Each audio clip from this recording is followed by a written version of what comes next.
Hello my friends, welcome to Talk to Me Tuesday for Tuesday, June 11th, 2019. This is Jennifer.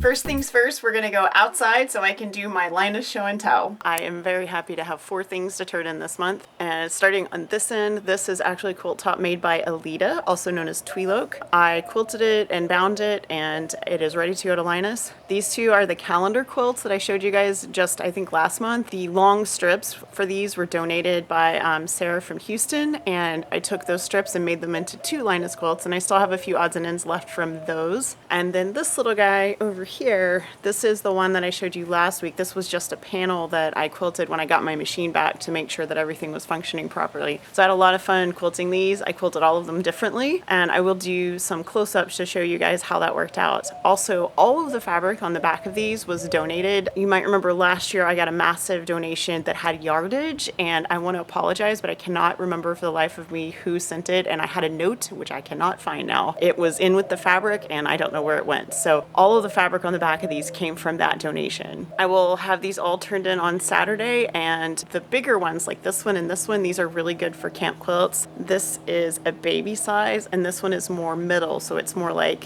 elementary school to early middle school age. So I've got all the size ranges in this month's donation. So I am completely ready for Linus. I'm very happy about that. One of the other things I did for Linus was I made a poster. This is the thing we've been talking about in the board for a little while. One of the most common questions we have is what size blankets do you need? So I took the handout that I created for Linus years ago and I made it poster size so we can hang it up at our meetings so you can see exactly what size ranges we use for our charity blankets. And I'm hoping this will be a huge help to our volunteers. I'm going to do a little bit of mail. I got more yarn from V. She sent it for Linus, and I will be taking that in on Saturday. V is from one of Sarah and Houston's Ravelry groups. I believe that's what you told me, Sarah. Tell me if that's wrong. I'm pretty sure that's what you said. So thank you again, V, for sending more yarn for Linus. I also wanted to share with you guys this little bag that I made.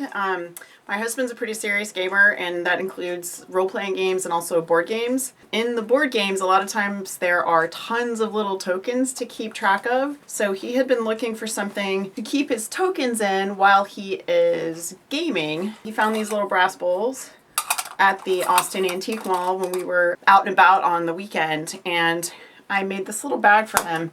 It's basically the same as a jewelry bag. I've never made one before, and I didn't follow a pattern. I just sort of figured it out. I quilted together 2 fat quarters with some batting inside, and then I just very luckily had the exact color of bias tape, which is kind of amazing because I seriously only had maybe 8 packages of different colors. I really didn't have very much. So I bound it with actual bias tape because it is a circle, and you need that stretch, and then I used the rest to create this little casing. And then there are 2 strings inside so you can pull it and close it.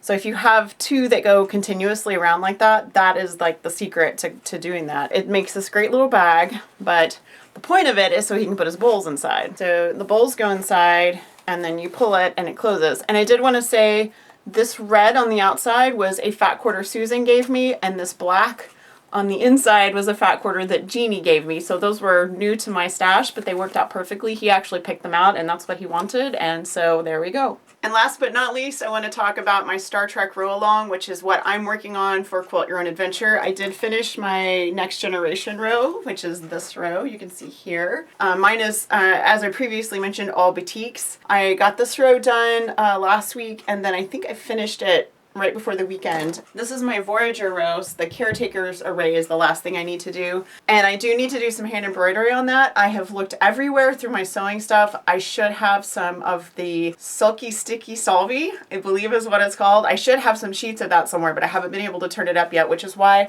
I haven't actually pieced the blocks together yet, because they don't all need hand embroidery, and I want to do that before I piece the blocks together. So that is going to be it for me. You guys have a wonderful week. You have a crafty week. Be sure and post a video, and I will see you next week. Bye.